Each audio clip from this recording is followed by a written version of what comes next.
Nasagip po ang isang batang babae na pinagmalupitan umano ng kanyang lola at tiyuhin. Ang biktima na nahuling nangungupit pinutulan ng bahagi ng daliri ng kanyang lola. Nakatutok si Jay Sabale.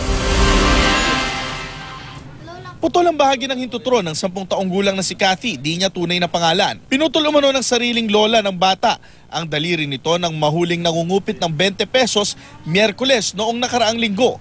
Ayon sa lolo ng biktima, di raw yon ang unang beses na nangupit ang kanyang apo. Sobra-sobra na ang ninakaw niyang kuhan. Sana lang 100 to 500, kaya-kaya pa yan. Pero sobra-sobra na ba?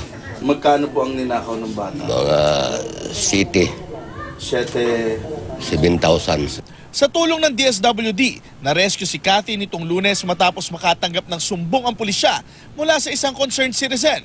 Sa investigasyon ng pulisya, lumabas na ang tiyuhin naman ng biktima. Ginugupit daw ang buhok ni Kathy tuwing di siya sumusunod sa utos. Pag inuutusan siya na bumili ng sigarilyo, yun yung allege ng bata, no? Bibili siya ng sigarilyo, sasagutin daw niya yung tito niya na hindi siya allowed na bumili ng sigarilyo considering na minor siya and sigarilyo yung bibilhin.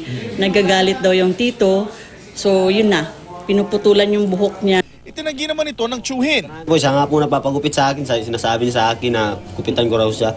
Nasa pangangalaga ng Provincial Women's Development Center si Kathy. Saan ka mas masaya? Dito o sa inyo? Dito. Dito, bakit? Kasi meron akong kaibigan. Na-trauma po siya. Neglected siya. Yun, neglected siya.